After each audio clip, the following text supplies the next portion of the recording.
जय श्री श्री गुरु गौरांग गंधार विग्रधारी श्री राधा गोविंद गोपीनाथ मदन मोहन जी की जय। जय विष्णुपाद नित्य नीला प्रविष्टं विष्णुपाद भक्ति जीवन आचार्य गोस्वामी श्री गुरु महाराज की जय।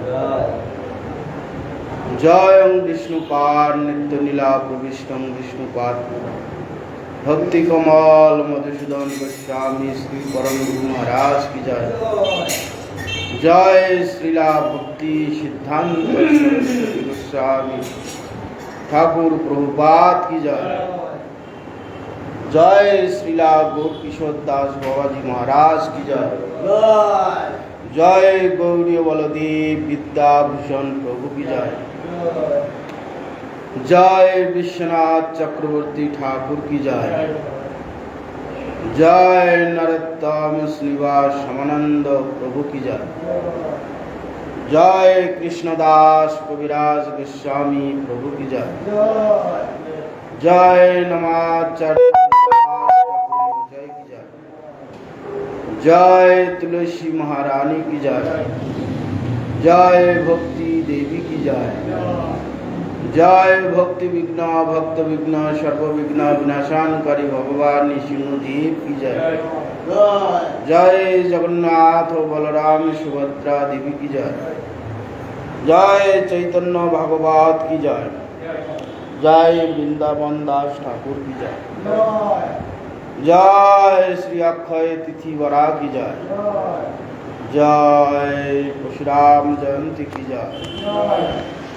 जय सत्य युग आरंभ की जय। जय गंगा देवी मूर्ति आगमन की जय। जय महाभारत सूचना की जय। जय जग की उपादान उत्पत्ति की जय। जय भगवान नृसिंहदेव की जय। जय द्रौपदी रक्षा पात्रदान की जय। जय भगवान बद्री नारायण की जय। जय चंदन यात्रा शुरू की जय। जय चंदन यात्रा महामहोत्सव की जय। पावन चंदन यात्रा शुरू की जय। जय श्री रामचंद्र राज्याभिषेक की जय। जय श्री कृष्ण सुदामेर मिलन तिथि की जय। जय अनंत कोटि वैष्णव वृंद की जय। जय बाकी बिहारी की जय। जय श्री जगन्नाथ देवी रथ यात्रा शुरू की जय। जय श्रीपाद भक्ति चरण ठाकुर महाराज की जय। अनंत कोटि वैष्णव वृंद की जय। रूपानुग गुरु वर्गो की जय। समागत भक्त वृंद की जय। श्री श्री गुरु गौर प्रमानंद। ओम ज्ञानतिमिरान्धस्य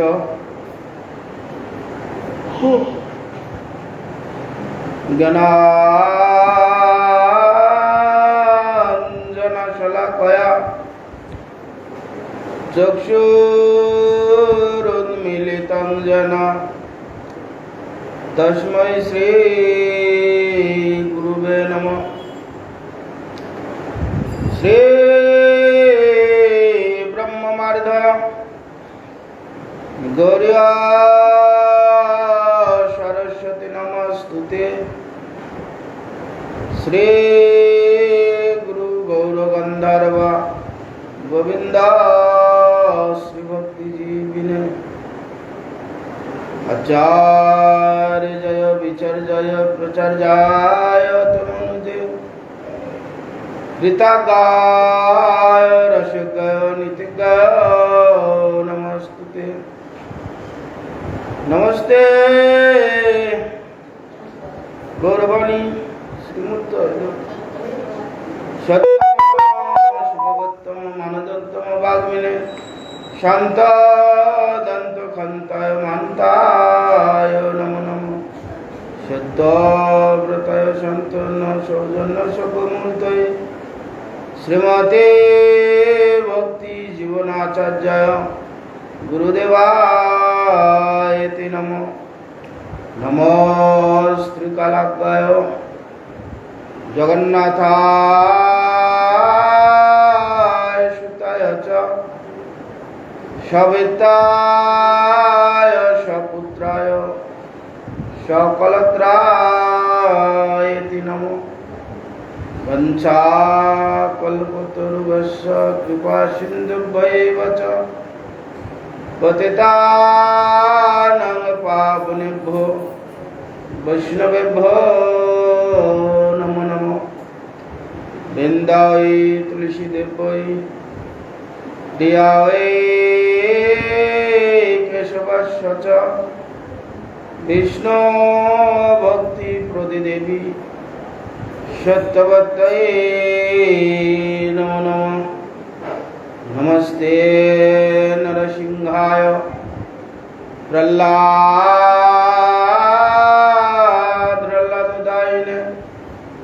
হিরণ্যকশিপু বক্ষশিলা টঙ্কনখালয়ে শুক্লাম্বরং ধরং বিষ্ণুং শশীবর্ণং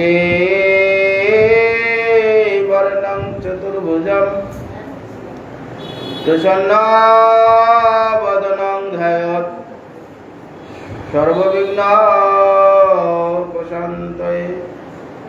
নারায়ণ নমস্কৃত্যং নরং চৈব নরোত্তমং দেবীং সরস্বতীং ব্যাসং ততো জয়মুদীরয়েৎ। মুখং করোতি বাচালং পঙ্গুং লঙ্ঘয়তে গিরিং যৎকৃপাতমহং শ্রীগুরুং দীনতারিণং। হরে কৃষ্ণ কৃষ্ণ কৃষ্ণ হরে হরে, হরে রাম রাম রাম হরে হরে।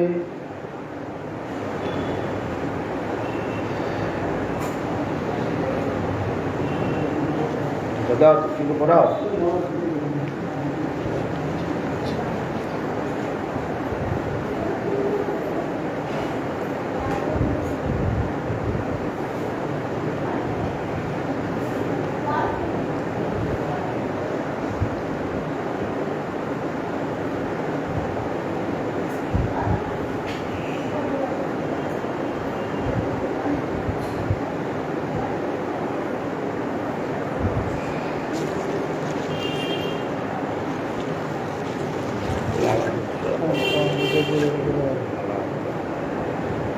পরম গুরুদেবের আছে হ্যাঁ আছে, গলিয়ে দাও গলিয়ে দাও অত বড় মালা।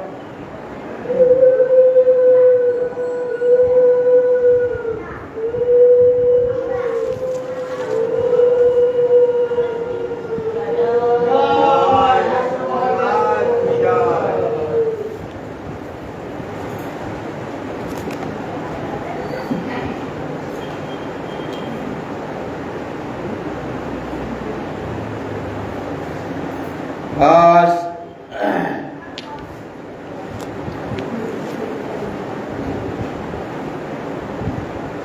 অক্ষয় তৃতীয়া।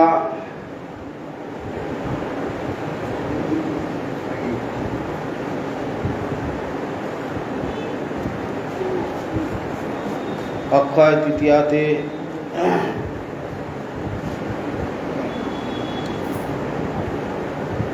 আজকের এই দিনে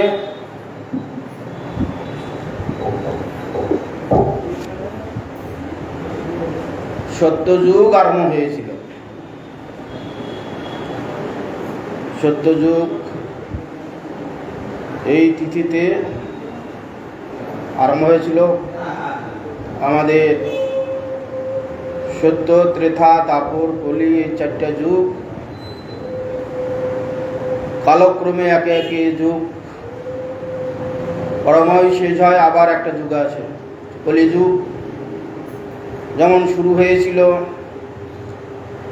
ভগবান কৃষ্ণচন্দ্র যেদিন অন্তর্ধান হয়েছে সেই দিন দাপর যুগ শেষ। সেই দিন থেকেই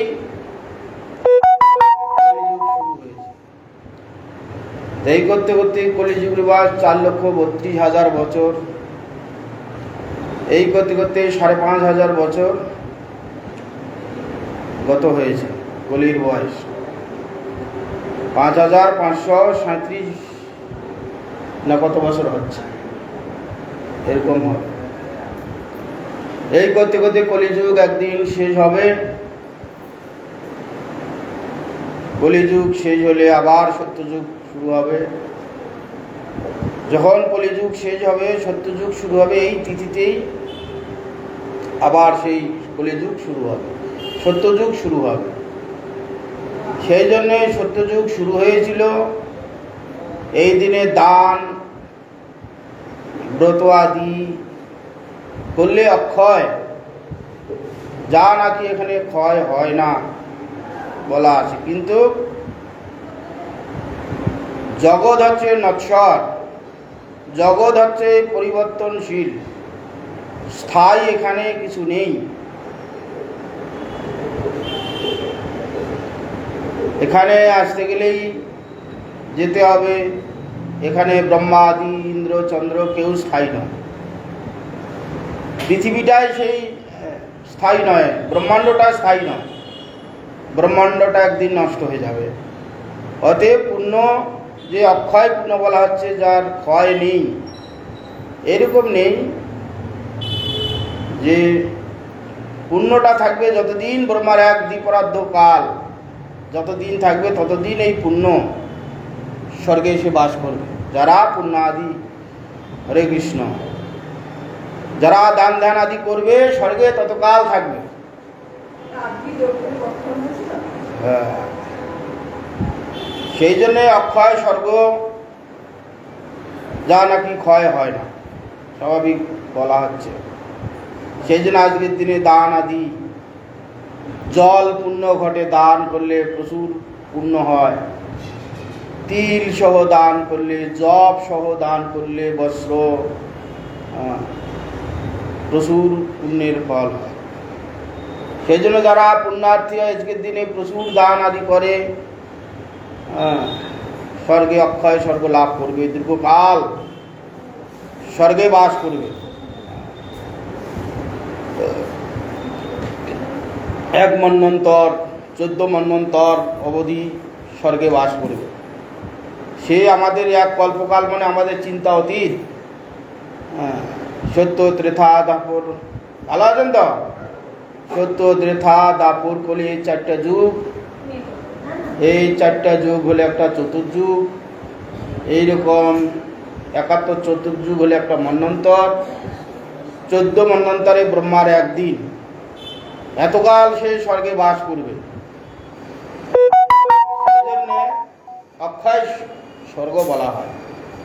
সেও পরিবর্তনশীল, সে অক্ষয় নয়, কিন্তু এইরকম একটা বলা আছে।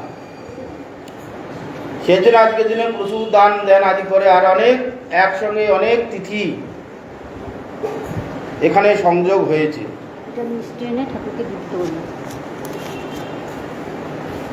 একসঙ্গে অনেক তিথি এসে উপস্থিত হয়েছে আজকের দিনে।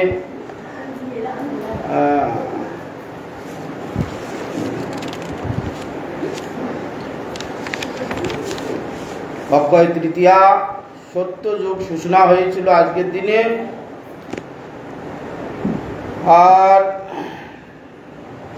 গঙ্গা দেবী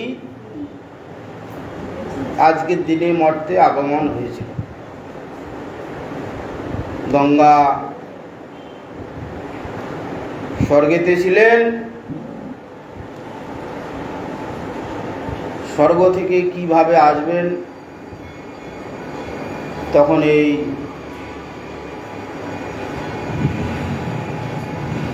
সগরের পুত্রগণ সগর যজ্ঞ আদি করার সময়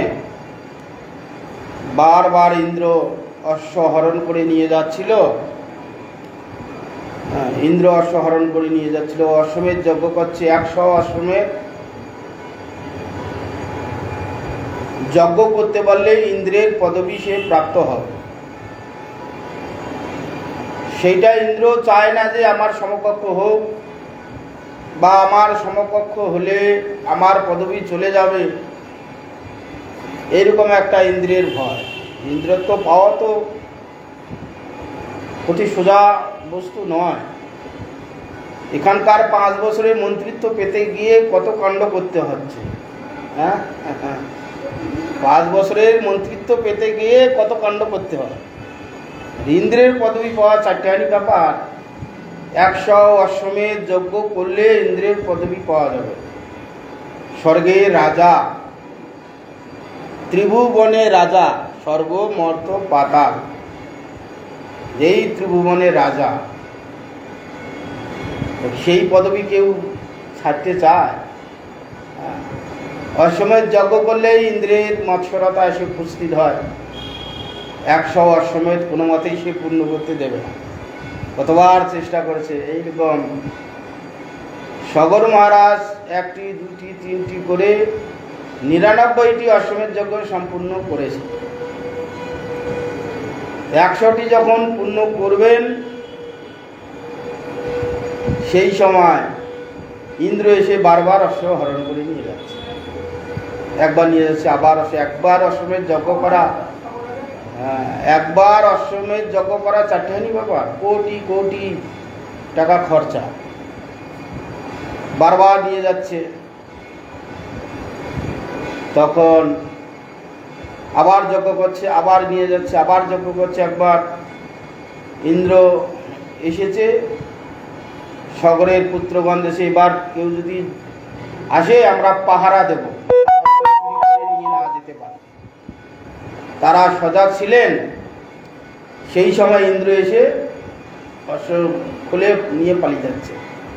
ইন্দ্রকে ধাওয়া করতে করতে করতে ইন্দ্র ছুটে পালাচ্ছে। তো দেবতা, তার সঙ্গে পারবে কেন?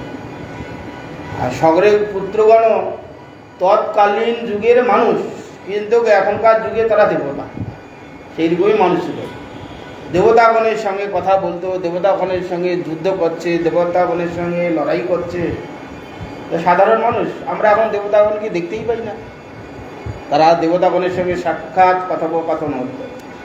যজ্ঞ আদি করলে যজ্ঞের ভাগ দিত, তারা এসে যজ্ঞের সামনে বসত, ভাগ নিত তারা। এইরকম তারা ছিল। তর্ষ নিয়ে পালাচ্ছে, এরা পিছু পিছু ধাওয়া করছে। এই ধাওয়া করতে করতে এই বাংলায় এসে গঙ্গাসাগর, যেখানে নাম আমরা বলি গঙ্গাসাগর, সব তীর্থ বারবার, গঙ্গাসাগর একবার। তৎকালীন গঙ্গাসাগর খুব কঠিন, যাওয়া খুব দুর্বিষহ ছিল। এখন সহজ হয়েছে, তখন এই নদী, বিশাল বড় নদী। এখনো যে গঙ্গাসাগরে যে পার হওয়া হয় নদী, গঙ্গা ডায়মন্ড হারবারের নদী, কত বড় চওড়া নদী। তখন খুব নৌকা করে পার হতো, ভেলা করে পার হতো। এখন তো লঞ্চ হয়েছে, সুবিধা। পার হতে গিয়ে কত লোক মরে যেত, নৌকা ডুবে গেলে সব আর খুঁজে পাওয়া যেত। সেই জন্য বলতো সব তীর্থ বারবার, গঙ্গাসাগর একবার, গঙ্গার সঙ্গম। এখানে ভগবান কপিল দেব তপস্যা করছে। পৃথিবীতে যে ভাবে অন্যায় অত্যাচার হয়, পৃথিবী দেবী সে পাপের অত্যাচার সহ্য করতে পারবে না,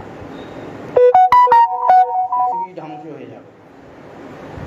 সেই জন্য ভগবান পৃথিবীর ভারসাম্য রক্ষা করার জন্যে ভগবান কপিল দেব এখানে তপস্যা করছেন।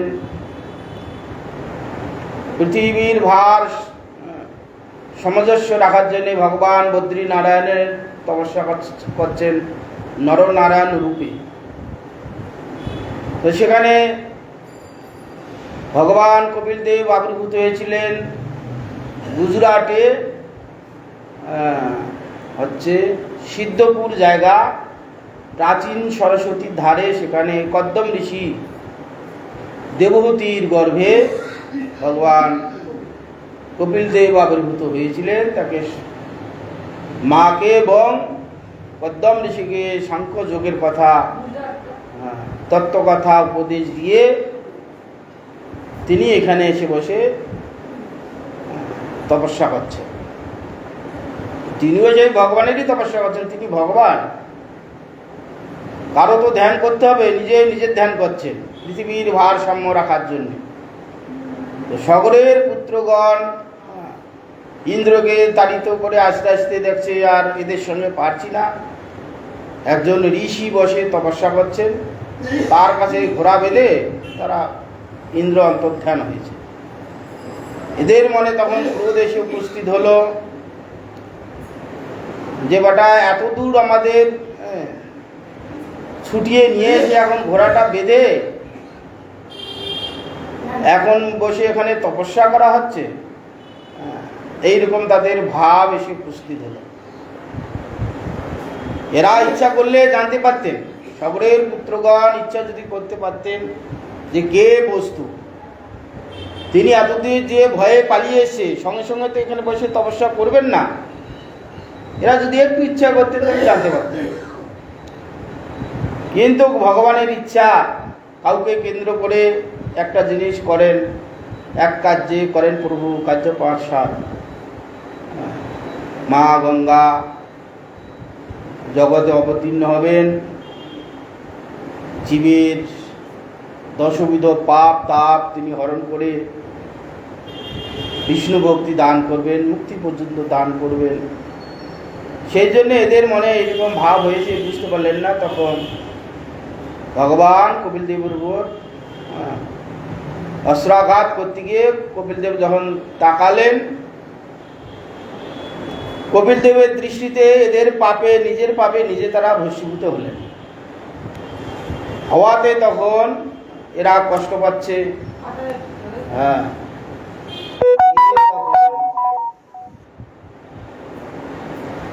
সগর মহারাজকে বলছেন, পিতা আমরা খুব কষ্ট পাচ্ছি, আমাদের উদ্ধারের ব্যবস্থা করুন।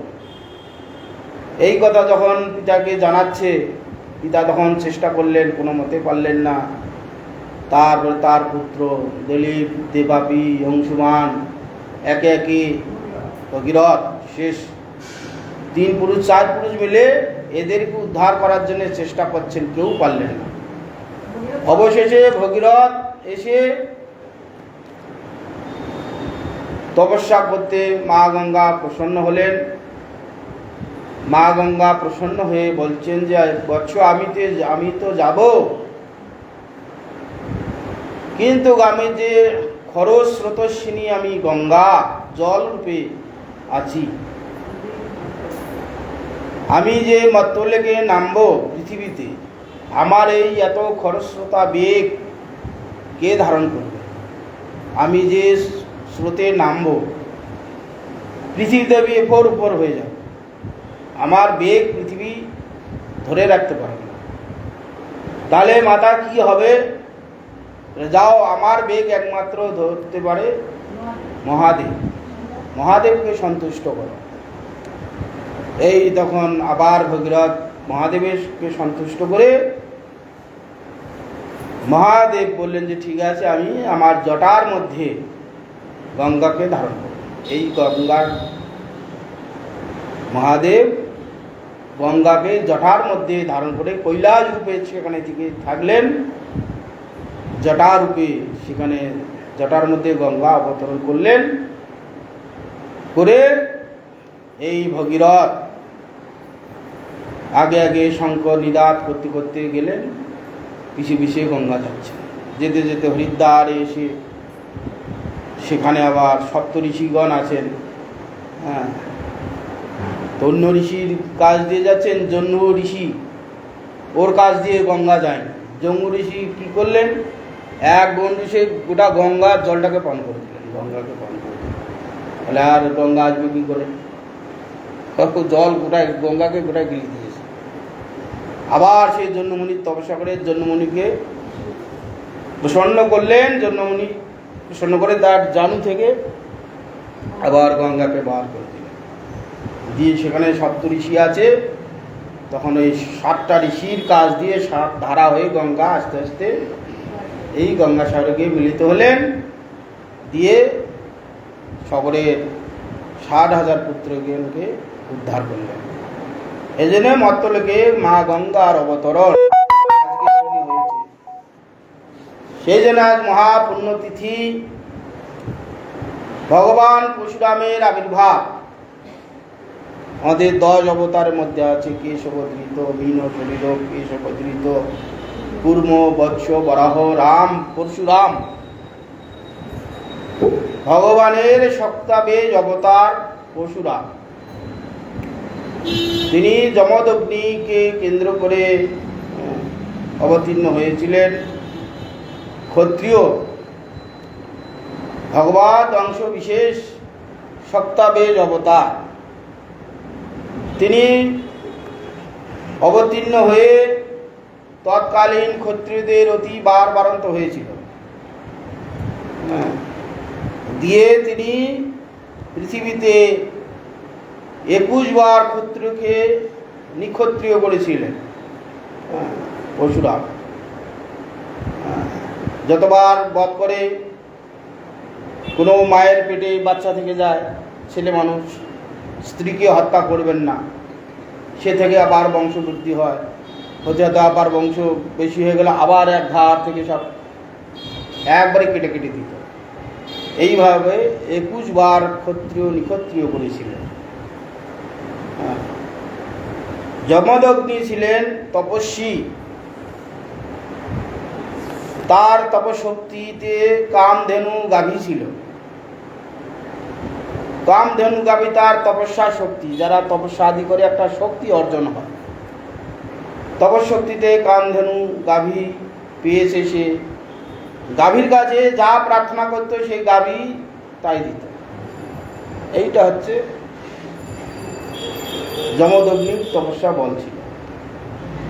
তো ওই সময় বনের মধ্যে যমদগ্নি বসে তপস্যা আদি করছেন। তৎকালীন সেই দেশের রাজা কার্তাবীর্যার্জুন ছিল।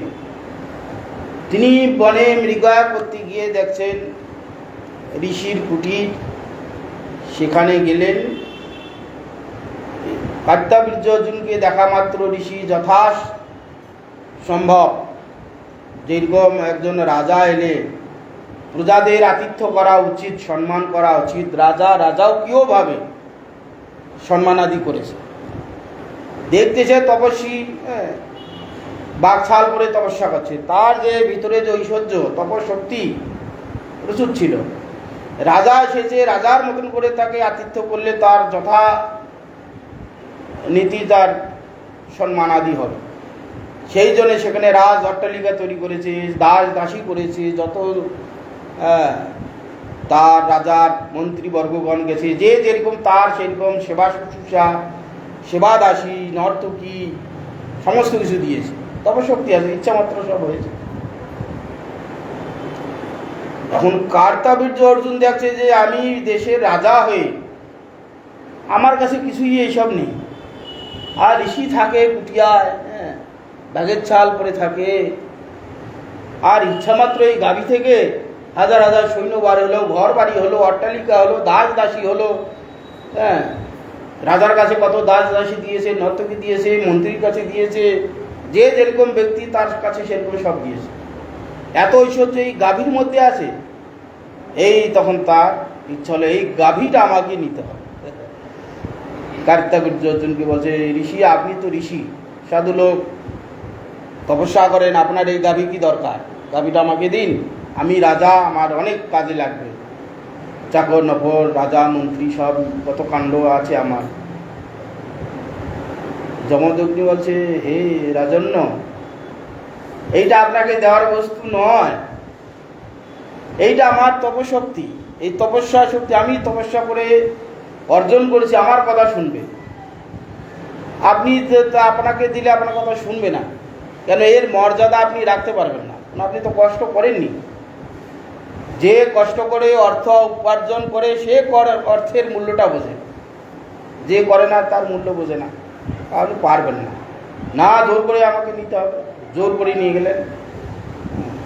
এইদিকে পরশুরাম এসে শুনলেন যে গাভীটা নিয়ে গেছে। পরশুরাম গিয়ে আবার নিয়ে এলেন, দিয়ে আবার কার্তাবীর্যার্জুন নিয়ে যাচ্ছে।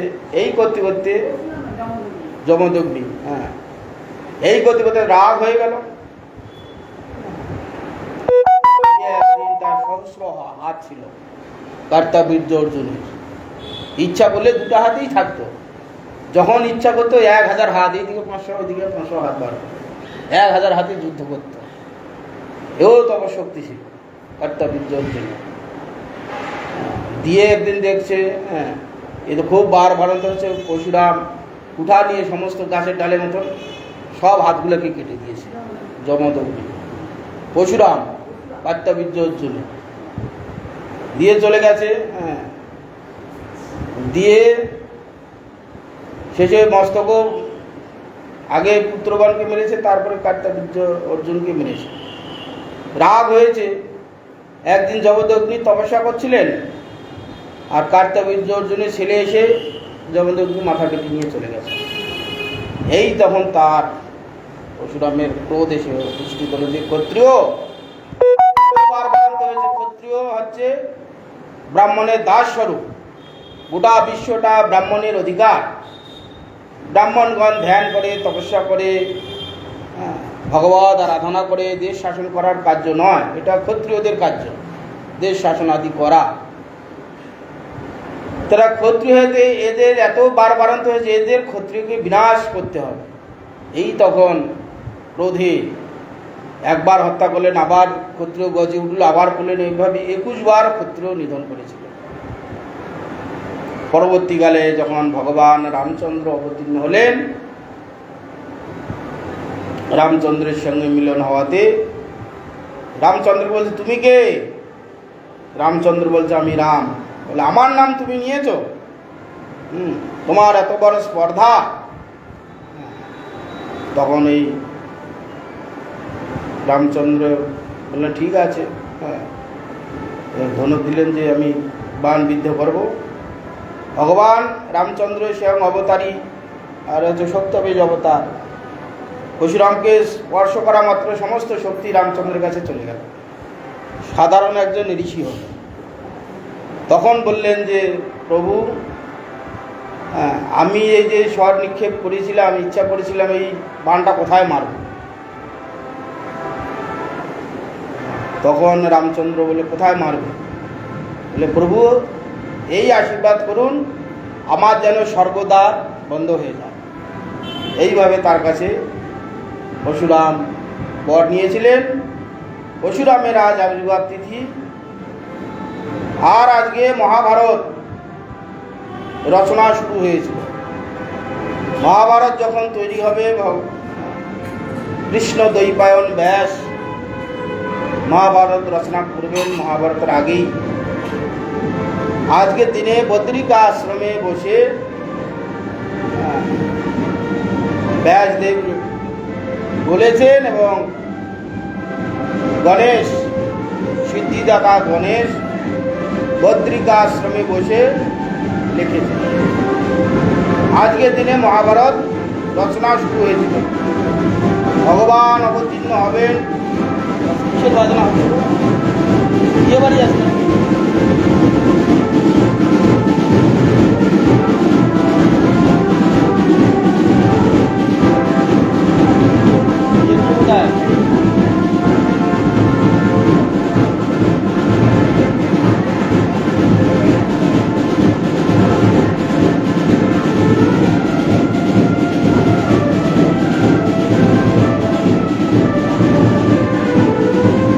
মহাভারত রচনা হবে হয়েছে আজকের দিনেই। কুরু পাণ্ডবগণের যুদ্ধ হবে। ভগবান অবতীর্ণ হয়ে ভূভার হরণ করবেন। ধর্মের গ্লানি এসে উপস্থিত হয়েছে। দুষ্টকে দমন করবেন, শিষ্টকে পালন করবেন। এক জায়গায় বসে সমস্ত অসুরগণকে বিনাশ করবেন। সেই জন্য মহাভারত রূপ রেখেছিলেন। ভগবান অবতীর্ণ হয়ে কী কী করবেন, সমস্ত কী ঘটনা হবে, কীভাবে অসুর সংহার হবে, দুষ্ট দমন হবে, শিষ্টের পালন হবে, সব ব্যবস্থা ভগবান ব্যাসদেবেই। জ্ঞানরূপী অবতার ভগবান ব্যাসকে বলা হয়, জ্ঞানের অবতার।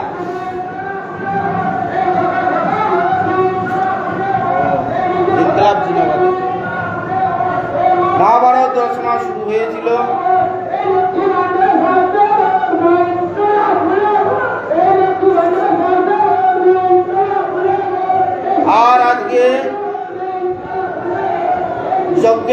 উপাদানের উৎপত্তি, এই যে আমরা যজ্ঞ আদি করি ইত্যাদি ইত্যাদি বস্তু দিয়ে, কী কী বস্তু দিয়ে, হব্য কব্য ইত্যাদি ইত্যাদি দিয়ে সেগুলোর উৎপত্তি হয়েছিল।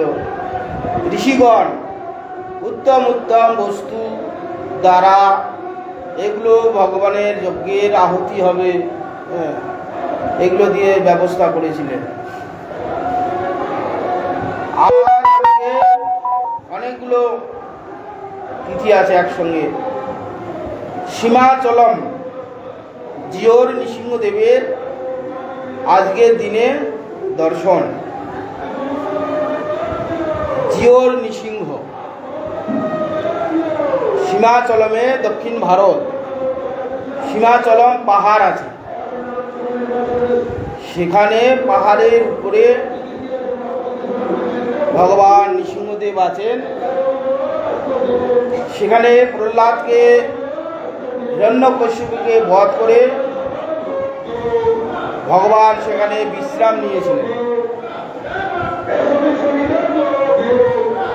সেখানে ভগবান বিশ্রাম নিয়েছে, হিরণ্যকশিপুকে বধ করার পর যে ভগবানের ক্রোধ হলে তো অগ্নি প্রকাশিত হয়, ক্রোধ মানে তো অগ্নি। ভগবানের শরীরে এত উত্তপ্ত হয়েছিল,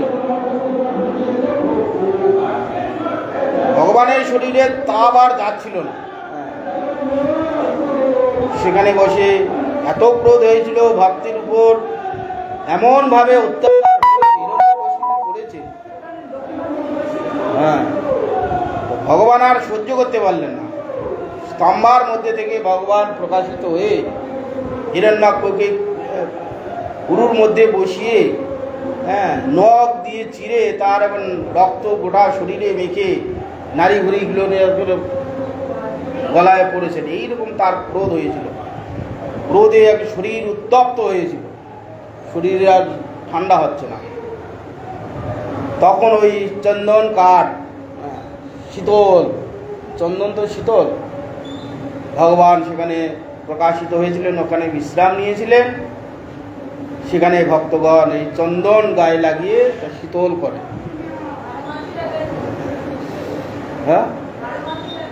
হ্যাঁ, সেখানে আজকের দিনে চন্দন যাত্রার দিনে নৃসিংহদেবের যে গা থেকে চন্দনগুলো সব খুলিয়ে দেয়, খুলে দিয়ে এরকম বিগ্রহ দিয়ে মহা অভিষেক আদি হবে। মহা অভিষেক হওয়ার পর চন্দন লাগানো হবে। আমরা যেমন ভগবান কৃষ্ণচন্দ্রকে চন্দন প্রত্যেক দিন লাগাই, আবার সন্ধ্যেবেলায় তুলে, সেখানে সে ব্যবস্থা নেই। প্রত্যেক দিন চন্দন লাগাবে, আজকে লাগালো তুলবে না, আবার কালকে লাগাবে, পরশু লাগাবে, তরশু লাগাবে, এইভাবে গোটা বছর লাগাবে। দিয়ে কালকে রাত্রে, মানে আজকে যে গত রাত্রে সমস্ত চন্দন খুলে দেবে। খুলে দিলে গোটা অঙ্গ দর্শন হবে, চরণ দর্শন হবে। আজকের দিন হবে, আজকের দিন আবার অভিষেক করে আজকে আবার লাগাবে চন্দন। সারা বছর প্রত্যেক দিন চন্দন লাগাতে লাগাতে লাগাতে গোটা শরীর চন্দনে ঢেকে যাবে। ঢাকতে ঢাকতে একদিন গোটা একটা বিশাল বড় একটা চন্দনের গুড়ি হয়ে যাবে। এইরকম চন্দনের গুড়ি হয়ে যাবে। প্রত্যেক দিন ওখানে অর্চনের ব্যবস্থা, চন্দন লাগানোটা তার অর্চন। আমাদের যেমন বিধি আছে, অর্চন করার পর ওই তার সেবা হচ্ছে চন্দন গায়ে লাগানো। নৃসিংহদেব শীতলতা প্রাপ্ত হচ্ছে, চন্দন লাগাচ্ছে। প্রত্যেক দিন চন্দন লাগাতে লাগাতে এই চন্দনের একটা গুড়ি মনে হচ্ছে, কাঠের গুড়ি একটা, পা থেকে মস্তক পর্যন্ত সব ঢেকে থাকবে, কেউ বুঝতে পারবে না যে কাঠের গুড়ি না ভগবানের মূর্তি। জিওর নৃসিংহ, ওখানে পানার নৃসিংহ আছে, জিওর নৃসিংহ আছে। জিওর নৃসিংহ আজকের দিনে দর্শন হয়।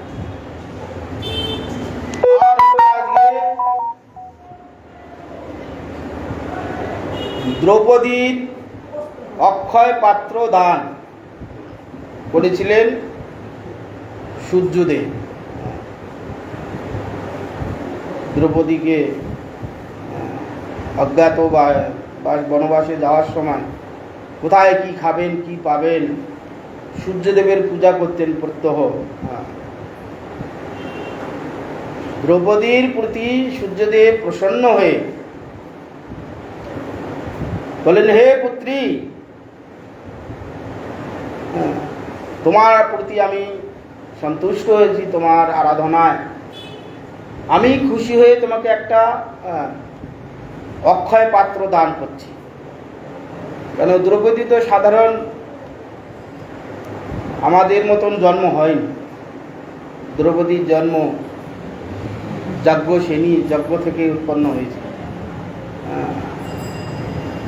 সেই জন্য তার তপস্যাটাও সেরকম ছিল, ভক্তি সেরকম ছিল। ভগবান তার প্রতি প্রসন্ন হয়ে সূর্যদেব তার এরকম কষ্ট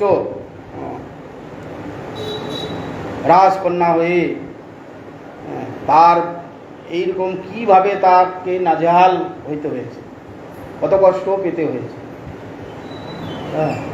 পঞ্চপাণ্ডবগণের দুঃখ দেখে কে না দুঃখিত হয়েছে, দেবতাগণ পর্যন্ত দুঃখিত হয়েছে। দ্রৌপদীর প্রতি প্রসন্ন হয়ে ভগবান সূর্য নারায়ণ অক্ষয় পাত্র দান করেছিলেন, যে এই পাত্রে অন্ন ব্যঞ্জন আদি রান্না করে এই পাত্রে ঢেলে রাখলে তারপরে ওই পাত্র থেকে যত দেবে তত পরিপূর্ণ হয়ে যাবে। যতটা খালি করবে ততটাই পরিপূর্ণ হবে, খালি আর কোনোদিন হবে না। তবে তুমি ভোজন করার পর আর বেরোবে, তুমি একবার খেয়ে দিলে আর বেরোবে না, সেই দিনের মতো আর হবে। হ্যাঁ, সেই দিনের মতো আর হবে, তারপরের দিনে আবার হবে। এইভাবে বনবাস থাকাকালীন সূর্যদেব দ্রৌপদীকে অক্ষয় পাত্র দান করেছিলেন, যা নিয়ে বনের মধ্যে আর কোনো সমস্যা হয়নি। পঞ্চপাণ্ডবগণ খেতে, সবার শেষে দ্রৌপদী খেতে, তার মধ্যেও কিরকম নাজেহাল করে দিয়েছে। তপস্যা আদি করেছিল, সূর্যদেবের কাছে বর চেয়েছিল। তো পঞ্চপাণ্ডবগণ যে কি দুঃখ পেয়েছে মানে কহতব্য না। এইরকম দুঃখ কোনো ইতিহাসে পাওয়া যায় না। এক রামচন্দ্র তথাপি কম যা কষ্ট পেয়েছে। পঞ্চপাণ্ডবগণের প্রতি পদে পদে একবারে জন্ম থেকে মৌসুল লীলা পর্যন্ত কি না নাজেহাল হয়েছে। এক সময় বনের মধ্যে আছেন, পঞ্চপাণ্ডবগণকে কোনো মতেই দুর্যোধন পাচ্ছে না, এদের সঙ্গে পেরে উঠছে না। বিদ্যায়, বুদ্ধিতে, কৌশলে কোনোভাবে পঞ্চপাণ্ডবের সঙ্গে দুর্যোধন পাচ্ছে না। অথচ সমস্ত রাজকোষ আছে, রাজসৈন্য আছে, বহু সৈন্য সামন্ত বুদ্ধিমান দ্রোণাচার্য, কৃপাচার্য, অশ্বত্থামা, এই বড় বড় সব দিকপাল সব রথী মহারথীগণ আছেন। স্বয়ং পিতামহ ভীষ্ম, মহাপণ্ডিত বিদুর, যদিও ওদের সায় দেয়নি, তাদের সঙ্গে থাকতে হয়েছে, তো পেরে উঠছে না। তখন কীভাবে এদের পরাস্ত করা যায়। এক সময় দ্রৌপদী বনবাসে আছেন, ওই সময় দুর্যোধনের সঙ্গে দুর্বাসার দেখা হয়। তো দুর্বাসার সঙ্গে দেখা হলে তখন দুর্যোধন বুদ্ধি আটালে, এইবার একটা ভালো সুযোগ আছে। দুর্বাসা তো মহা একবারই ক্রোধের অবতার, মহাক্রোধী দুর্বাসা। একটু 19-20 হলে একবারের সঙ্গে ফোর্স করে উঠবে। তখন দুর্যোধন বলছে, হে ঋষিবর, আপনি এসেছেন, আমার খুব আনন্দ হয়েছে, তো আপনার কিছু সেবা করব। কি সেবা করব? যে আমার ইচ্ছা, আপনি যদি আমার প্রতি প্রসন্ন হন,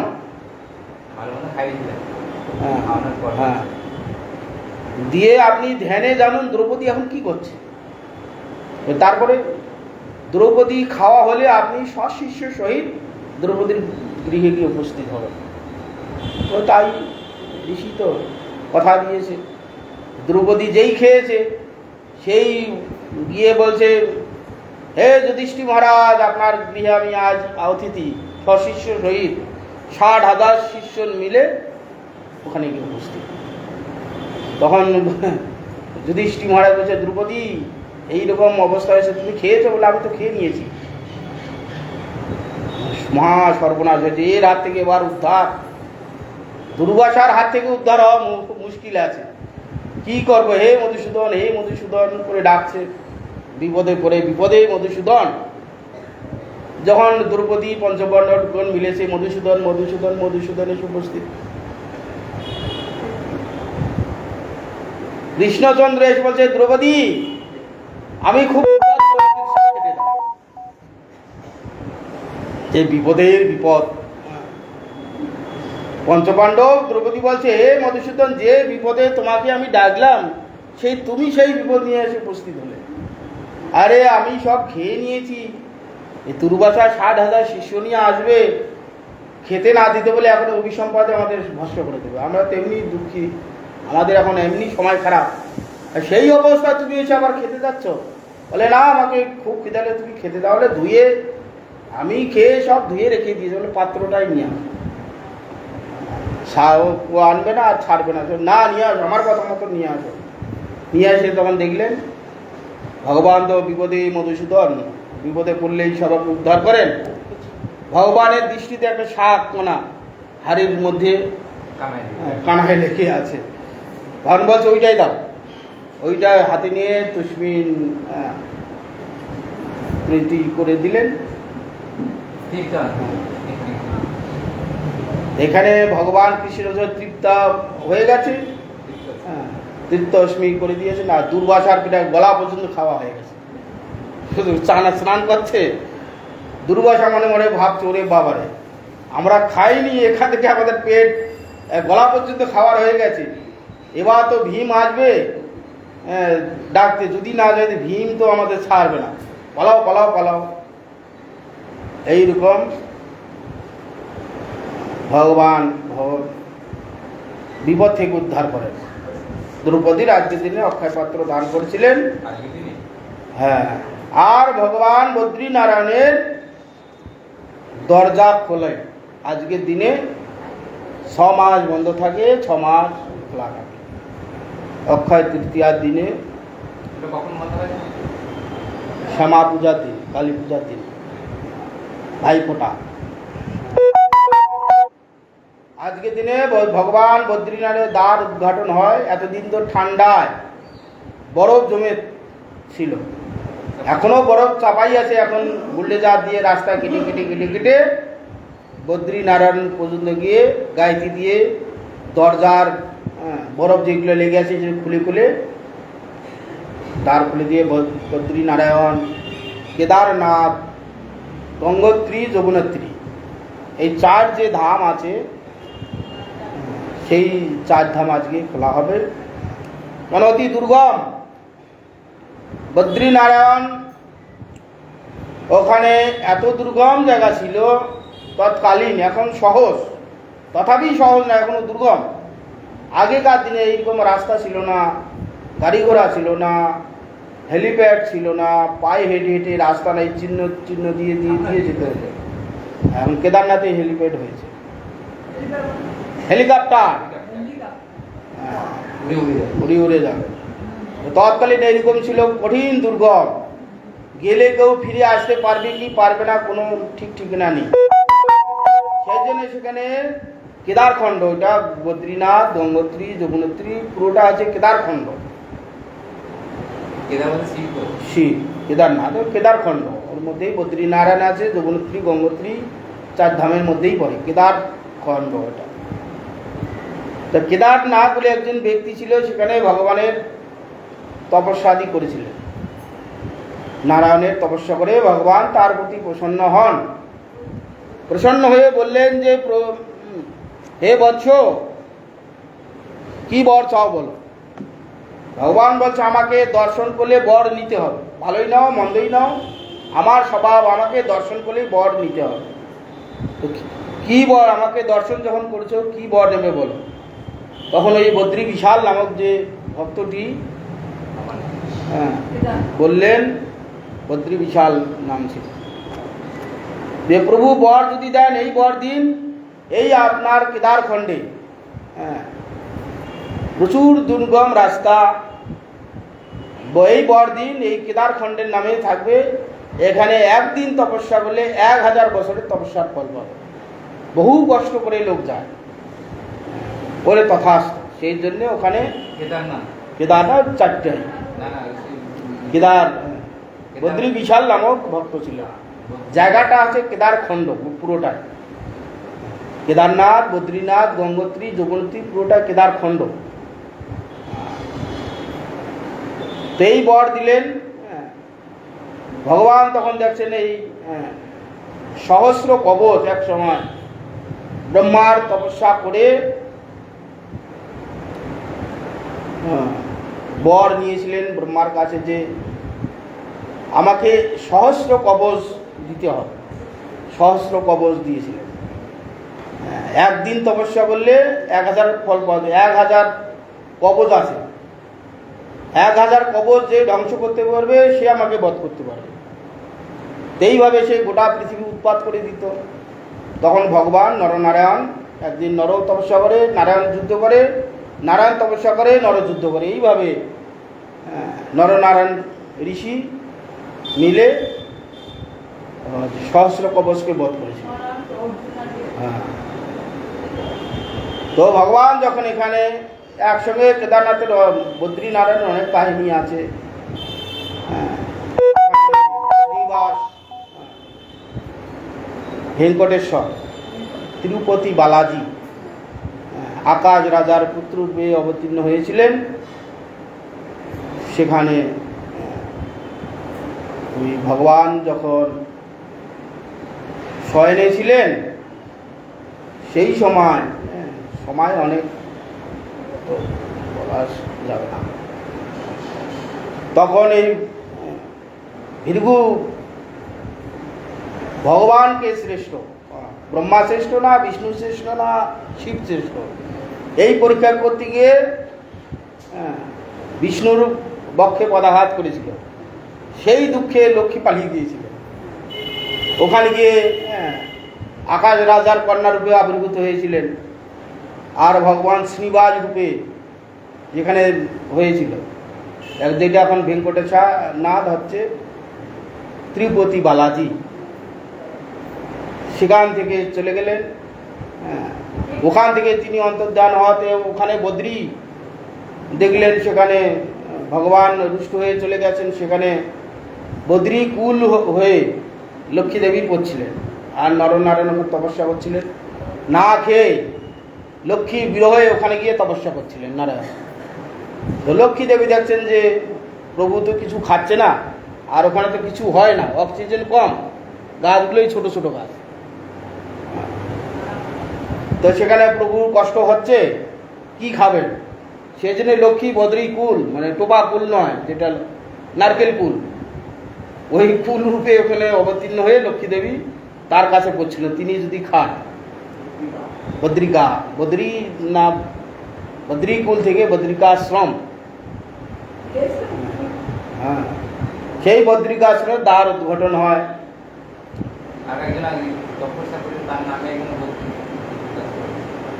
ওই তো বদ্রী বিশাল, বদ্রী বিশাল ভক্তটির নাম ছিল, তার নামে ওই জায়গাটার নাম হবে। আর হচ্ছে পাবন চন্দন যাত্রা শুরু। এই চন্দন যাত্রা পুরাকাল থেকে আছে জগন্নাথে। চন্দন যাত্রা বা পাবন চন্দন যাত্রা শুরু আজকের দিন থেকে। কেন? বৈশাখ মাসে তীব্র গরম। কিরকম গরম কয়েকদিন আগে আমরা অনুভব করেছি। 45 ডিগ্রি তাপমাত্রা ছিল, বাপ রে বাপ, ঘরে শোয়া যায় না, রাত্রে গরম, রাত্রে ঘর ঠান্ডা হতে হতে দিন হয়ে যাচ্ছে, আবার সূর্য উঠছে, ত্রাহি ত্রাহি উঠছিল। এইরকম গরমে ভক্তগণের মনের ভাব, ভগবানের গ্রীষ্ম বর্ষা কোনোটাই ভগবানের তাপ লাগে না, ভগবান এরকম নন। তথাপিও ভক্তের ভাবে ভগবানের সব কিছু অনুভব হয়। ভক্তের ভাবে ভগবানের ক্ষুধা লাগে, ভক্তের ভাবে ভগবানের কষ্ট হয়, পরিশ্রম হয়, ভক্তের ভাবের উপর। তো সেই জন্যে ভক্তগণ যে নিজেদের কষ্ট হচ্ছে আত্মবোধ সেবা, যে আমরা এই গরমে খুব কষ্ট পাচ্ছি, ভগবানের কষ্ট হচ্ছে, তাহলে এই বৈকাল বেলায় পুকুরে চন্দন, পুকুর যে আছে মাসিবার চন্দন যাত্রা যেখানে হয়, নরেন্দ্র সরোবর বিশাল বড় সরোবর পুরীর মধ্যে আছে, ভগবানকে বিকালে পালকিতে করে নিয়ে গিয়ে নৌকার মধ্যে বসিয়ে গোটা বিকালটা 21 দিন ধরে জলের মধ্যে ঘোরায়। তাহলে জলের শীতল হাওয়া, ঠান্ডা হাওয়া আর নৌকা বিহার একসঙ্গে হয়ে যাবে, ভগবানের আনন্দ হবে। এই আত্মবোধ সেবা এটা পুরাকাল থেকে হচ্ছে। হ্যাঁ, মদন মোহন ওর সঙ্গে অনেক যায়, মদন মোহন, বিমলা দেবী, অন্নপূর্ণা, গৌরনীতা, সবাই, লক্ষ্মী, সরস্বতী, যা পার্শ্বদ করি সব যায়। জগন্নাথকে নড়াতে পারবে। এই পাবন চন্দন যাত্রা শুরু, চন্দন যাত্রা শুরু। আজকের দিনে এতগুলো তিথি, আর ভগবান রামচন্দ্রের রাজ্যাভিষেক হয়েছিল। আমরা যেটা দুর্গাপূজার সময় বিজয় উৎসব হয়েছিল, তখন রাজ্যাভিষেক হয়নি, তখন হ্যাঁ এসছিলেন, বিজয় উৎসব হয়েছিল। আর আজকের দিনে রামচন্দ্রের রাজ্যাভিষেক হয়েছিল। হ্যাঁ, প্রথম তো যখন রাজ্যাভিষেক হবে মাতা কৈকেয়ী, হ্যাঁ, এর জন্য তো রাজ্যাভিষেক হয়নি। আমরা যদিও মাতা কৈকেয়ীকে হীন চোখে দেখি, ভগবানের ইচ্ছায় এক সময় রামচন্দ্র মাতা কৈকেয়ীকে গিয়ে বলছে, মা তুমি আমাকে তো প্রচুর স্নেহ করো, আমাকে একটি বর দিতে হবে। বলে কি বর চাও বৎস বলো। বলে আগে প্রতিজ্ঞা হতে হবে। বলে প্রতিজ্ঞা হতে হবে? হ্যাঁ। বলে আমাকে তোমাকে বনবাসে পাঠাইতে হবে ছল করে। এইভাবে নিয়েছিল। পরবর্তীকালে তো রাজা দশরথের কাছে বর নিলেন, তারপরে মন্থরা এলো, তারপরে পরপর এগুলো একে একে সংযোগ হয়েছে। আছে কোথাও আছে, এটা শোনা যায় এরকম। এইভাবে রাজ্যে রামচন্দ্রের রাজ্যাভিষেক হয়েছিল আজকের দিনে। হ্যাঁ, যেহেতু আজকে তিথি খুব ভালো, আজকের দিনে। আর আজকে ভগবান ভক্তের সঙ্গে মিলন হয়েছিল, মিত্রের সঙ্গে মিলিত হয়েছিল কৃষ্ণ সুদামার সঙ্গে প্রথম। এই যে গৃহে থেকে বিচ্ছিন্ন হয়েছিলেন, তারপরে তো দীর্ঘ 50-60 বছর আর কৃষ্ণ সুদামার সঙ্গে কোনো মিলন হয়নি, দেখা সাক্ষাৎ হয়নি। সেই যে গৃহে থাকাকালীন গুরুমাতা বলেছিলেন, কৃষ্ণ সুদামা যজ্ঞের কাঠ শেষ হয়ে গেছে, তোমরা কাঠ আনতে যাও। কৃষ্ণ সুদামাকে যে তোমরা ক্ষুধা লাগলে খাবে, কিছু ছোলা ভাজা দিয়েছিল, যে ক্ষুধা লাগলে তোমরা খাবে।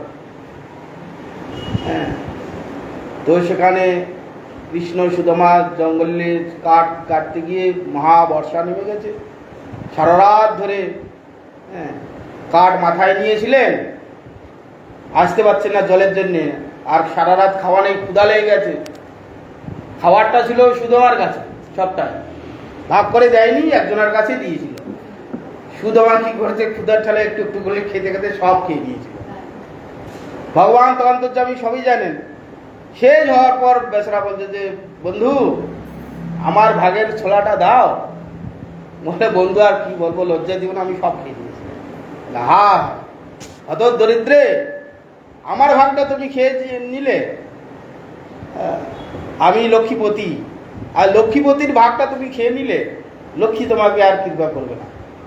বাস, লক্ষ্মী ছাড়া হয়ে গেল একবারে। সারা জীবন কিভাবে কষ্ট পেয়েছি, খেতে পেত না, মলিন বস্ত্র, ছেঁড়া কাপড়, এই করতে করতে যখন সুদামা স্ত্রী বলছে, তুমি এত দরিদ্র, আরে ভিক্ষা গেলেও ভিক্ষা ঠিক মতন পায় না।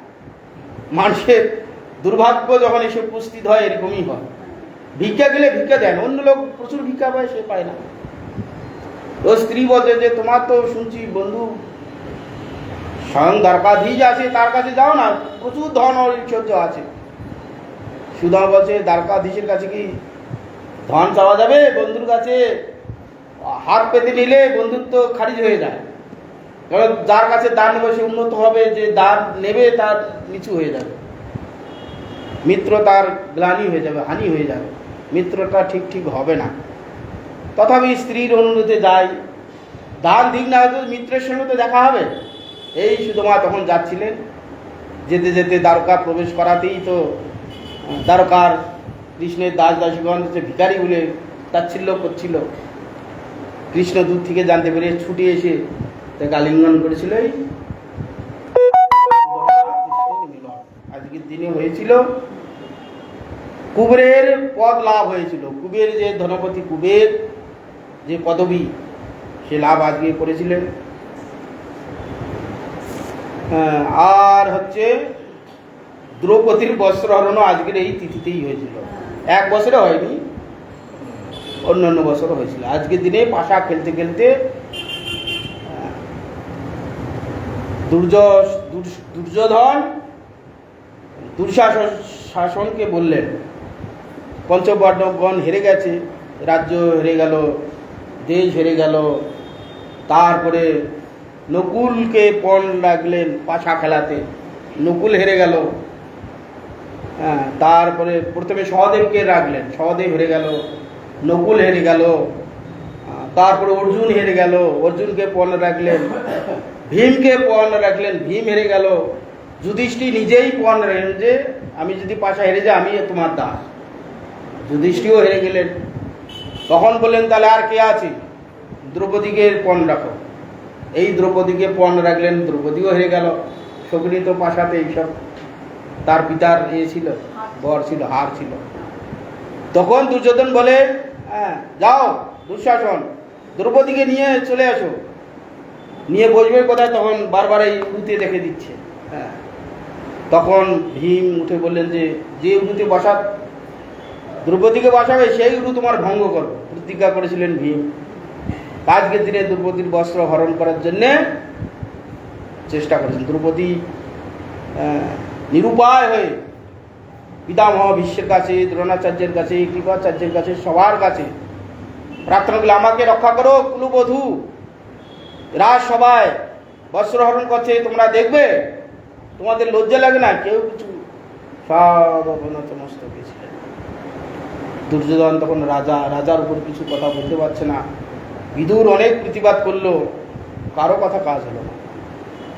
তখন নিরুপায় হয়ে দ্রৌপদী, হে কৃষ্ণ, হে দ্বারকাধীশ, হে মথুরানাথ, হে কৃষ্ণ, এই বলে সব ডাকতে শুরু করল। আর কৃষ্ণ এক হাতে নিজের লজ্জা নিবারণ করছে, এক হাতে হে কৃষ্ণ, একবার বলছে হে দ্বারকাধীশ, একবার বলছে হে মথুরানাথ। ভগবান তখনও নিজের চেষ্টা দ্বারা নিজেকে রক্ষা করার চেষ্টা করছে। তখন পর্যন্ত আসেনি। যখন নিরুপায়, সেটুকু আর অবলম্বন নেই, তখন দুহাত তুলে হে কৃষ্ণ, হে মধুসূদন, আমাকে রক্ষা করো। দুহাত তুলে যখন দিলেন, ভগবান কি করলেন? বস্ত্র রূপে দ্রৌপদীর গা আবরণ করলেন। দুঃশাসন সেই বস্ত্র টানতে টানতে টানতে টানতে নিজেই বস্ত্র আশ্রয় হতে বলা। তখন দ্রৌপদী জিজ্ঞাসা করছে, হে মধুসূদন, এত প্রথমে তো ডেকেছিলাম, প্রথমে এলে না কেন? আমি এত অপদস্থ হওয়ার পর তুমি এলে কেন? দ্রৌপদী, তুমি তো প্রথমে পুরোপুরি আমার প্রতি শরণাগত হতে পারোনি। একবার দ্বারকাধীশ বলে ডাকছো, দ্বারকা থেকে বেরোচ্ছি। একবার মথুরানাথ বলছো, মথুরা থেকে বেরোচ্ছি। ততদূর থেকে আস্তে আস্তে তো সময় লাগবে। আবার ছেড়ে দিয়ে আরেকজনকে ডাকছো, আবার সেখান থেকে আমি বেরোচ্ছি। যখন তুমি সব ছেড়ে দিয়ে, সবার আশা ছেড়ে দিয়ে একমাত্র পুরোপুরি শরণাগত, হে কৃষ্ণ আমাকে রক্ষা করো, আমি সেখান থেকেই বস্ত্ররূপে তোমার রক্ষা করেছি। জননাথ বলল বস্ত্র দেব। আর মা অন্নপূর্ণা দেবীর আজকে অবতীর্ণ হয়েছিলেন, আবির্ভূত হয়েছিলেন। অন্নপূর্ণা দেবী গোটা জগৎকে মা লক্ষ্মী অন্নপূর্ণা সবাইকে অন্ন দান করছেন। শঙ্করাচার্যের কলাধার নামক বিখ্যাত শ্লোক রচনা করেছিলেন শঙ্করাচার্য। দ্বাদশ গরুরের সেবা আজকেই শুরু হয়েছিল। আর হচ্ছে বৃন্দাবনের এখন জাগ্রত নাম করা দেবতা হচ্ছে বাঁকে বিহারী। বৃন্দাবনে প্রচুর প্রভাব। গোলাপের মালা যখন পড়তে শুরু করবে একবারই লোক একবারে ঠেসে ঠেসে ঢোকার জায়গা পাওয়া যায় না, এত লোক। ঝাঁকি দর্শন শুধু হবে, একবার করে দর্শন দিল, 1 মিনিটের মধ্যে আবার পর্দা টেনে দিল। আবার খানিকক্ষণ লোক একবার অস্থির যখন হয়ে যাবে, ঘেমে টেমে অক্লান্ত ঘেমে টেমে বিরক্ত হয়ে যাবে, তখন একবার খুলে দিল, দিয়ে 2 মিনিট কি 1 মিনিট দিল, আবার বন্ধ করে দিল। ঝাঁকি দর্শন। আজকের দিনে চরণ দর্শন, বাঁকে বিহারীর চরণ দর্শন করা, কি ভিড় বাপরে! আর ভয়ে আমি ঢুকতে চাই না, গেলে বাবা সব জায়গা যাই, ওখানে যেতে চাই না।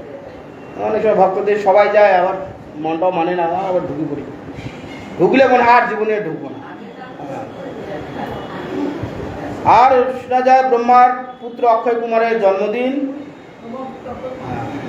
ব্রহ্মার পুত্র। আর শ্রী জগন্নাথ দেবের রথ নির্মাণের আজ থেকে ভগবান যে রথ হবে, ভগবান নতুন রথে করে তার জন্মস্থান দর্শন করতে যাবেন। দ্বারকা থেকে সুন্দরাচল যাবেন নিজের জন্মস্থান দর্শন করার জন্য নবরথে। ভগবান যখন অবতীর্ণ হয়ে জগন্নাথ যখন প্রকাশিত হয়েছিলেন, ব্রহ্মাকে এই আদেশ দিয়েছিলেন যে আমি নবরথ নতুন রথে করে আমার জন্মস্থান দর্শনে যাব, সেখানে 9 দিন থাকবো সুন্দরাচলে। যেটা আমরা মাসির বাড়ি বলছি সেটা হচ্ছে জন্মস্থান। সেখানে 9 দিন জন্মস্থানে থাকবে। 9 দিন জন্মস্থানের থেকে আবার 9 দিনের দিনে আবার নিজ গৃহে ফিরবে। জন্মস্থান ওই জন্য বলা হয়, এটা পরবর্তীকালে মাসির বাড়ি নাম খ্যাত হয়েছে, পান্ডাগণ এটা দিয়েছে পরবর্তীকালে। আসলে এটা হচ্ছে জন্মস্থান। তখন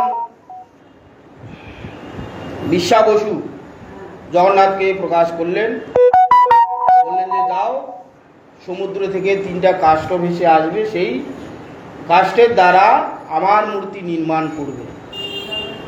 তখন এই কাঠ যখন ভেসে এলেন, তখন ওই গুন্ডিচা মন্দির, যেটা বলা হয় গুন্ডিচা দেবী, গুন্ডিচা দেবীকে মাসি বলা হচ্ছে, ওরা মাসি বলে। তো সেখানে গুন্ডিচা মন্দিরে গোপন স্থান, গুন্ডিচা মন্দির মানে গোপন স্থান। সেখানে আদেশ হলো যে এখানে আমার মূর্তি তৈরি হবে। কে মূর্তি তৈরি করবে? জগন্নাথ যে কীরকম মূর্তি কেউ জানে না।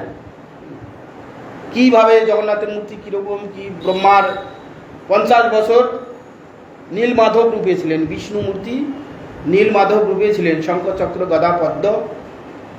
ব্রহ্মার 50 বছর অতিবাহিত হলে 51 বছরের প্রথম দিনে জগন্নাথ আবির্ভূত হয়েছে। আমার এই ব্রহ্মার 50 বছর আমি জগন্নাথ রূপে জগৎকে উদ্ধার করব, দর্শন দিয়ে, প্রসাদ দিয়ে। তো কাঠ ভেসে আসবে, কাঠ ভেসেলে জগন্নাথের মূর্তি কিরকম হবে কেউ জানে না। তো কাঠ নিয়ে এসে রেখেছে, তখন মিস্ত্রিকে কে কিভাবে তৈরি হবে কেউ তো মূর্তি দেখেনি। তখন সেই একবারে বুড়ো থুথুরো একটা কাঠ মিস্ত্রি সুতোর যাচ্ছে, গিয়ে বলছে কেউ কিছু তৈরি করবে নাকি? আমি বিষ্ণুর মূর্তি তৈরি করি, আমি সুতোর কাঠ মিস্ত্রি। রাজা বলে তুমি অনেক মিস্ত্রিকে ডেকেছিল, কেউ সিদ্ধান্ত দিতে পারছে না কীরকম মূর্তি হবে। বলে আপনি কি পারবেন? বলে হ্যাঁ আমি পারবো, স্বয়ং বিশ্বকর্মা। দিয়ে বলছে আমি তৈরি করতে পারি, তবে একটা প্রতিজ্ঞা আছে, শর্ত আছে। কি? আমি যতদিন কাজ করব আমাকে কেউ ডাকতে পারবে না, উঁকি মেরে দেখতে পারবে না, ডিস্টার্ব করতে পারবে না। কেউ যদি ডিস্টার্ব করে কাজ সঙ্গে সঙ্গে বন্ধ হয়ে যাবে। তথাস্থ, তাই হবে। এই ঘরের মধ্যে ঢুকে সেখানে জগন্নাথের মূর্তি তৈরি হচ্ছে। কয়েকদিন বেশ ঠোকঠাক যা কাটে ঘা মারলে যা হয়, হতে হতে দেখছে একদিন আর শব্দ হচ্ছে না। একদিন হয় না, দুদিন হয় না, 3 দিন হয় না, 4 দিন হয় না। রাজা প্রজা রানী বলছে যে বোধহয় বুড়ো লোক, খাওয়া নেই দাওয়া নেই, সে কাঠের কাজ করতে গেছে বোধ মরে পড়ে গেছে। আর এ হতে পারলো না, ভরসা করতে পারলো না। তখন দরজা ভেঙে দিয়ে দেখছে অসমাপ্ত মূর্তি জগন্নাথের মূর্তি অসমাপ্ত, বলরাম অসমাপ্ত, আর হচ্ছে সুভদ্রা হচ্ছে অঙ্গহীন, অনঙ্গা, অঙ্গহীন মানে হাত নেই পা নেই সুভদ্রা। এই মূর্তি দেখলেন তখন এইরকম কীরকম জগন্নাথের মূর্তি হবে বুঝতে পারছিলেন, বলে এই মূর্তি আমার হবে। হ্যাঁ, কেন জগৎকে আমি এক জায়গায় বসে দর্শন করব, জগতের সমস্ত লোক ভাবে যে আমি সব কর্তা। ভগবান বলছে আমি সব করি, প্রত্যেকটা কার্য ভগবানই করে, ভগবানের শক্তিতে করে। ভগবানের শক্তি ছাড়া একটি গাছের পাতাও তোলার আমাদের ক্ষমতা নেই। একসময় দেবতাগণের মধ্যে হয়েছিল না, বায়ু বলছে আমার বায়ু ক্ষমতা আছে, আমি গোটা বিশ্ব করে নিয়ে যেতে পারি। অগ্নি বলছে আমি গোটা বিশ্বকে দহন করতে পারি। ভগবান বলছে ঠিক আছে, ভগবান তার শক্তিগুলো কেড়ে নিয়েছে। বায়ুকে বলছে তুমি এই তৃণটা উড়াও তো, তার 49 পবনের শক্তি দিয়ে চেষ্টা করলেন, তৃণটাকে উড়াবে কি, তৃণটাকে নড়াতেই পারলেন, একটা ঘাসের পাতা। অগ্নি এসে বলছে যে তুমি কে, বলে অগ্নি কি কাজ তোমার, কি করতে পারো, গোটা বিশ্বকে পোড়াইতে পারি, এই তৃণটাকে পোড়াও তো। যত রকম শক্তি ছিল সব শক্তি প্রয়োগ করে কিছু করতে পারলো। তখন বললো যে হ্যাঁ প্রভু আমাদের অন্যায় হয়ে গেছে, ভুল হয়ে গেছে। তো জগন্নাথ দেখছে যে আমি সব কাজগুলো আমি করি, জগতের লোক অভিমান করে আমরা করি। হ্যাঁ, আমাকে বাদ দিয়ে তারা নিজেরা অভিমান করে, সেই জন্য এইটা নেই। এইভাবে জগন্নাথ এক জায়গায় বসে গোটা বিশ্বকে দর্শন করছেন। দর্শন যারাই করবে, জগন্নাথ দর্শন যদি করে, ঠিক ঠিক যদি জগন্নাথ দর্শন হয়, তার জগৎ দর্শন চলে যাবে। জগৎ দর্শন কি, ভেদ দর্শন, স্বপর ভেদ, শত্রু মিত্র ভেদ, ভেদ দর্শন চলে যাবে। ভেদ দর্শন গেলে কি থাকবে, সত্য দর্শন থাকবে, ভগবত দর্শন আসবে। যদি ঠিক ঠিক জগন্নাথ দর্শন হয়, ভেদ দর্শন চলে গেলে ঈশ্বর দর্শন হবে। সর্বত্র কৃষ্ণের মূর্তি করে ঝলমল, সে যেতে পায় যা রাখি নিরমল। সর্বত্র তখন ঈশ্বর দর্শন হবে, বাস ভগবত প্রাপ্তি হয়ে যাবে। আর জগতে মহাপ্রসাদ দিয়ে সমস্তকে উদ্ধার করে দেবে। যারাই জগন্নাথের মহাপ্রসাদ খাবে, একদিন না একদিন তারা ভগবত প্রাপ্তি হবেই, একবারে গ্যারান্টি। যা নাকি তার প্রমাণ ইন্দ্র সাক্ষাৎ এসে জগন্নাথের প্রসাদ খেয়েছিলেন, প্রমাণ। সেই জন্যে স্বর্গের রাজা ইন্দ্র ওই সমুদ্রে সেখানে প্রকাশিত হয়েছিল, আবার ওখান থেকে অন্তর্ধান হয়েছিল, সেই যে স্বর্গদ্বার নাম হয়েছে। সেই জন্য সেখানে যত মানুষ মরে ওই এলাকার সব স্বর্গদ্বারে নিয়ে পড়ায়। এইভাবে জগন্নাথের রথ নির্মাণ হয়েছিল, আজকের দিনেই শুরু। তারপরে এখন পর প্রত্যেক দিন কাজ করতে করতে রথযাত্রার দিনে, দ্বিতীয় দিনে নতুন রথে করে বাবু তার জন্মস্থান যাবে দর্শন করতে। 9 দিন থাকবেন। হ্যাঁ, লক্ষ্মীদেবীকে 4 দিন থাকার কথা বলে যাবে, গিয়ে তো আর জন্মস্থানে গিয়ে সে আর আসতে ইচ্ছা করছে না। হ্যাঁ,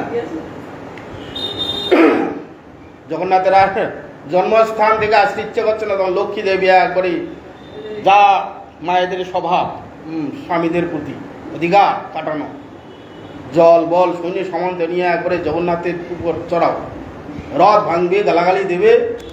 জগন্নাথ আবার সে জোরহাত করে, বাবা যাচ্ছি তুমি শান্ত হও, তুমি অসন্তুষ্ট হলে হবে না, যাচ্ছি। মিষ্টি ফিষ্টি খাইয়ে হেরা পঞ্চমী যেদিন জগন্নাথ লক্ষ্মীকে শান্ত করে আবার 5 দিনের দিন আবার নিজের বাড়ি গমন করবে। মহাপ্রভু সেই ভাব দেখিয়েছেন।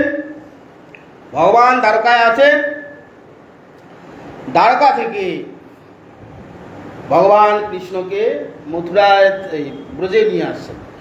ব্রজের মাধুর্য রস, দ্বারকার হচ্ছে ঐশ্বর্য রস। রাধারানী ঐশ্বর্য রস একবারই পছন্দ করেন না।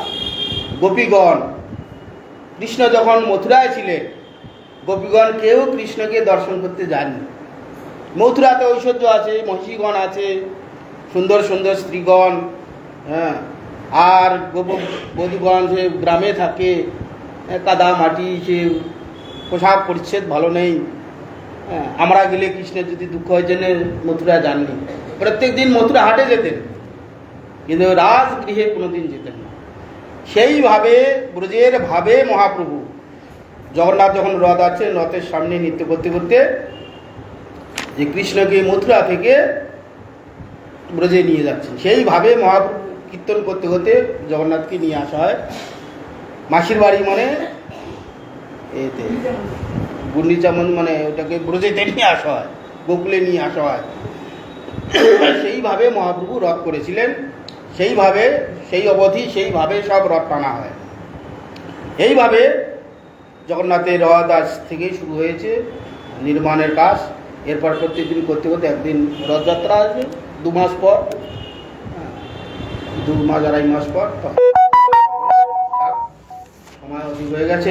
এই হচ্ছে অক্ষয় তিথি। এতগুলো তিথি একসঙ্গে আছে, এই জন্য অক্ষয় পুণ্য লাভ হয়, ব্যবস্থা আছে।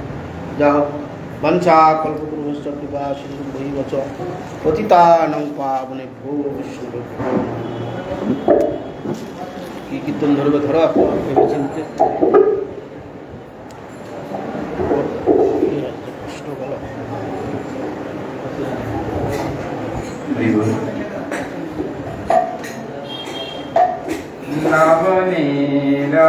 নবনীরদনেন্দিত কান্তিধর রসসাগর নাগর ভূগোল। নবনীরদ কান্তিধর সাগর নাগর। নবনীরদনেন্দিত কান্তিধর রসসাগর নাগর ভূগোল। নবনীরদ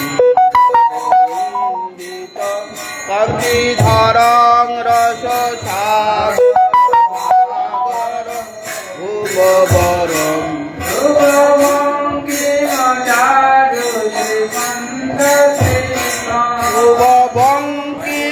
চারু শিখণ্ড শিখং।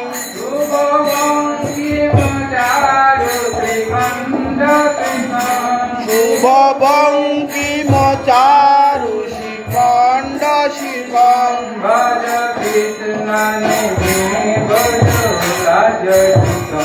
ভজ কৃষ্ণ ভজ রাজসুতং। ভজ কৃষ্ণ ভজ রাজসুতং।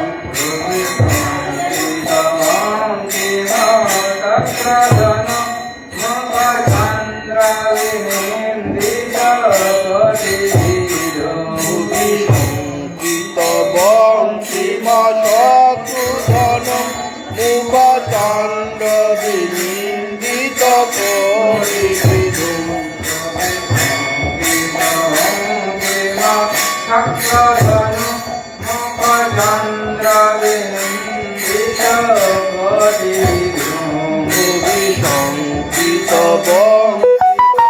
শত্রুধন মুখ চন্দ্র বিনিন্দিত করিবিধু।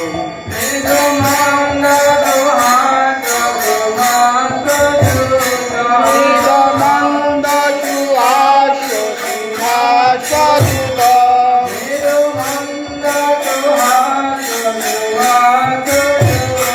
নিরমন্দ সুহাস সিংহাসদূতম।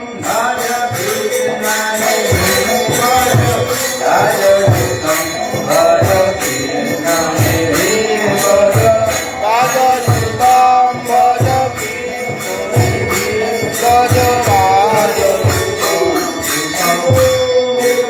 কবি কম্পিত ছবি কম্পদ নঙ্গদ।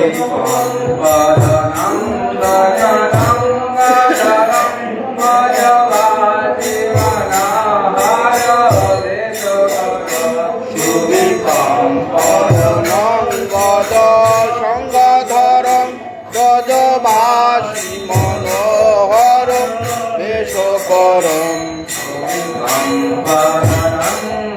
গঙ্গাধরম বলবাদে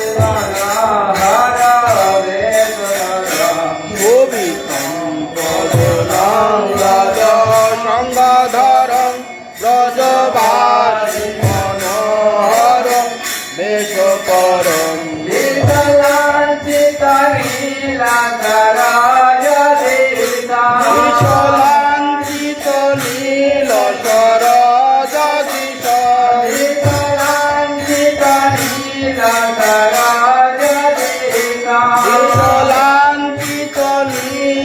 সরজদিশ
চারু পদং মণি রঞ্জিত রঞ্জিত হিঙ্গপদং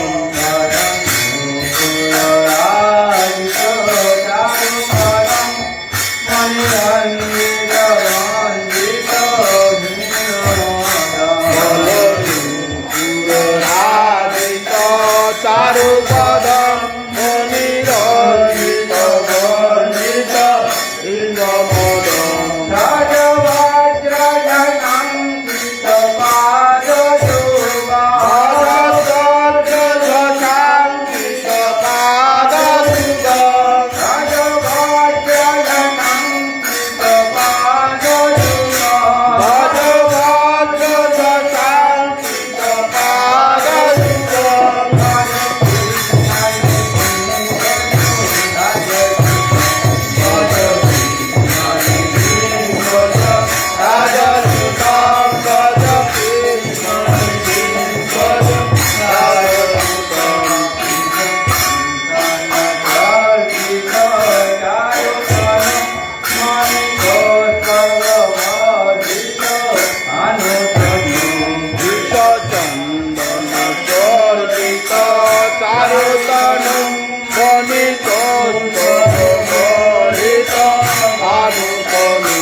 সর্বগুরু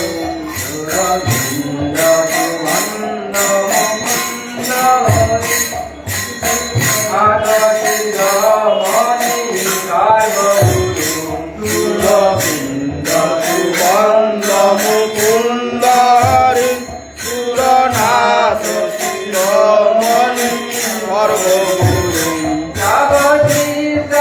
গিরিধারী গিরিধারী গিরিধারী মুরারি মুরারি পরম গিরিধারী মুরারি মুরারি পরম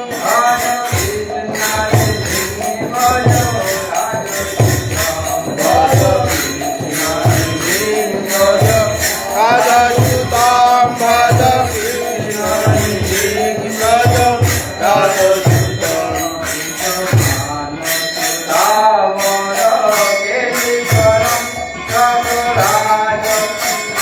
শিরোমণি বেশধার শোভানুতাবর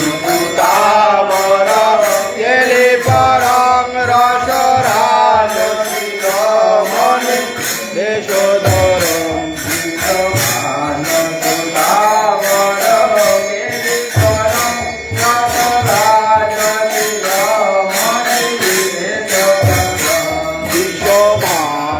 বিশ্বভানুতাবর কেলে পরং রসরাজ শিরোমণি বেশধরম জগদীশ্বর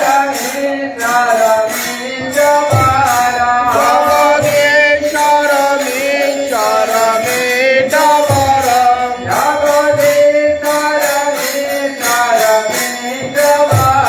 জগদীশ্বর মীশ্বর মেডবরম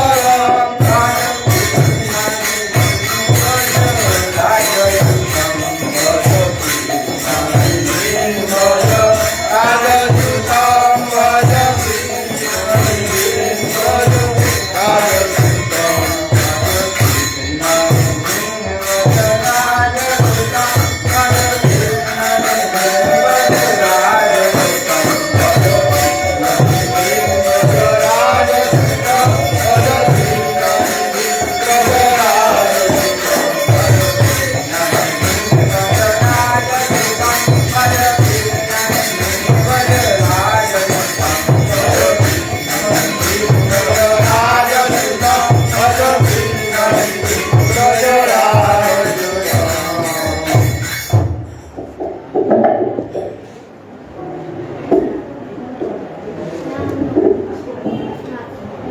হরে কৃষ্ণ হরে কৃষ্ণ কালকে ছিল কৃষ্ণ কৃষ্ণ হরে হরে হরে রাম রাম রাম হরে হরে কৃষ্ণ হরে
হরিহরায় নমঃ কৃষ্ণ মাধবায় নমঃ হরে নমঃ কৃষ্ণ মাধবায় নমঃ মাধবায় মাধবায় কেশবায় নমঃ মাধবায় মাধবায় কেশবায় ও মানব কৃষ্ণ রাম কৃষ্ণ ভূষণ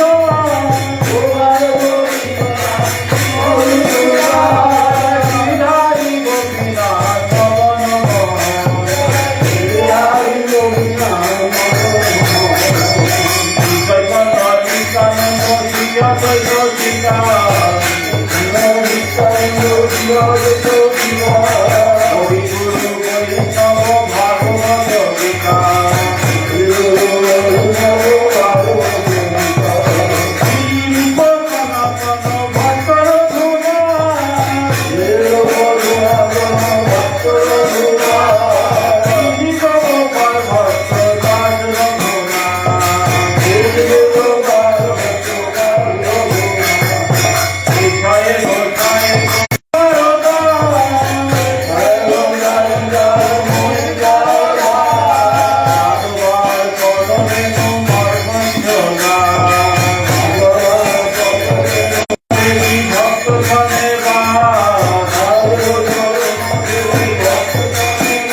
बिहारी गिरिधारी श्री राधा गोविंद गोपीनाथ मदन मोहन जी की जय। जय विष्णुपाद नित्य लीला प्रविष्ट विष्णुपाद भक्ति जीवन आचार्य गोस्वामी श्री गुरु महाराज की जय। जय विष्णुपाद नित्य लीला प्रविष्ट भक्ति कमल मधुसूदन गोस्वामी श्री परम गुरु महाराज की जय। जय श्रीला भक्ति सिद्धांत सरस्वती गोस्वामी ठाकुर प्रभुपाद। जय श्रीला गौर किशोर दास बाबा जी महाराज की जय। जय गौरी बलदेव विद्याभूषण प्रभु की जय। जय विश्वनाथ चक्रवर्ती ठाकुर की जय। जय नरोत्तम श्रीनिवास समानंद प्रभु की जय। जय कृष्णदास कविराज गोस्वामी प्रभु की जय। जय नवाचार्य हरिदास ठाकुर महाशय की जय। जय तुलसी महारानी की जय। जय भक्ति देवी की जय। जय भक्ति विघ्न भक्त विघ्न सर्व विघ्न विनाशानकारी भगवान सिंहदेव की जय। जय जगन्नाथ बलराम सुभद्रा देवी की जय। जय गुरु महाराज समाधि मंदिर की जय। जय अक्षय तिथि बरा की जय। जय अक्षय तिथि बरा की जय। जय अनंत कोटि वैष्णव वृंद की जय। समागत भक्त वृंद की जय। जय श्रीपाद भक्ति चरण सागर महाराज की जय। जय सत्ययुग के सूचना की जय। जय गंगा देवी मत्ते हम लोगों आगमन की जय। जय वसुधा में आविर्भाव तिथि बरा की जय। जय महाभारत सूचना शुरू की जय। जय यज्ञ उपादाने उत्पत्ति की जय। जय भगवान नृसिंहदेव सीमाचलन जियो नृसिंहदेवेर दर्शन की जय। जय बद्रिकाश्रम की जय। जय बद्रिकाश्रम द्वार उद्घाटन की जय। जय पवन चंदन यात्रा शुरू की जय। जय चंदन यात्रा शुरू की जय। जय रामचंद्र राज्याभिषेक की जय। जय कृष्ण सुदामा मिलन तिथि बरा की जय। जय अनंत कोटि वैष्णव वृंद की जय। रूपान को गुरु वर्ग की जय। जय श्रीपाद भक्ति चरण सागर महाराज की जय। जय श्रीपाद भक्ति वरण केशव महाराज की जय। जय श्रीपाद भक्ति शरण विष्णु महाराज की जय।